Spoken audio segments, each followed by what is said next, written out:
What does it mean to be free? For us, freedom has been an endless pursuit from 1619 to 1865 to Juneteenth 2022. Yeah, the chains fell. You can tell by how we move, being the culture, taking up space. I do. Earning the applause, bringing that glory and that magic, that seasoning and that sauce. But we're still so far from the freedom our ancestors dreamed of. Free to own and create and lead. Free to simply be. Free to wear a hoodie without fearing for your life. Free to rest in your bed at night without fearing for your life. Free to walk into a grocery store without fearing for your life. Free to love. Free to grow old, to be a black boy who becomes a black man who becomes a hometown hero. Free to go to school and not prison. Free to possess autonomy, to be a mother, athlete, activist, or not. Free to speak up and out and for. Free to live in this skin unapologetically.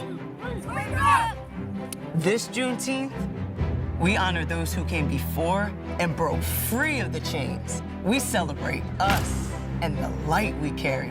She ran out her shoes. We forge a path forward with truth and justice. Let's go! We say enough waiting. We say freedom now. Now more than ever, we dream big and in color, emboldened by what's possible. So what does it mean to be free? Not under the control or in the power of another. No longer confined or imprisoned. Free to be free with style and grace.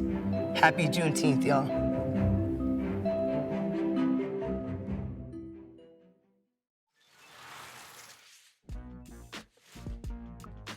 12-year-old Zoe Bustamante is a punching prodigy, fearless in her climb up the youth boxing ranks. In 2021, she won the Christy Martin Title Invitational. Zoe hopes to follow in the footsteps of her hero, Manny Pacquiao, by becoming an Olympian and then a world champion. Imagine, a title fight in her hometown of Las Vegas with her nickname, Boronita, on the marquee. Knock him out the box, sis.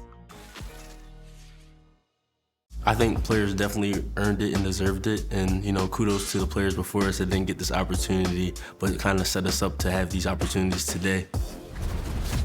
Since NIL shook up the business of college sports a year ago, former college stars like Chris Webber, Reggie Bush, and Terrell Pryor are asking the NCAA to reinstate their records that were erased after the student athletes were accused of violating NCAA amateurism rules. Pryor says the rules should have never existed in the first place. When you got to Ohio State, you hit the ground running. 3 Big Ten titles, 2 BCS MVPs. Take me through that magical stretch. That was a phenomenal team that we had, all 3 years. Learned an awful lot, and it's just sad that those deals don't count, actually, because it's kind of, from my actions, it hurt a lot of other guys. Ohio State quarterback Terrell Pryor and 4 of his teammates will have to sit out the first 5 games of the 2011 season for selling championship rings, jerseys, and awards, and receiving improper benefits from a tattoo parlor. The football program is vacating all of its wins from the 2010 season. I never meant to hurt anybody directly or indirectly with my conduct off the field, and I am truly sorry. How did that first start? With you signing things or selling memorabilia for cash or other things in return? What I was pretty much doing was collecting and selling some items to cover for my mom and my sister living in a house, help pay the rent, help pay some light bills. The heat's out, it's winter back in Pittsburgh, it's cold. And so I was trying to cover that.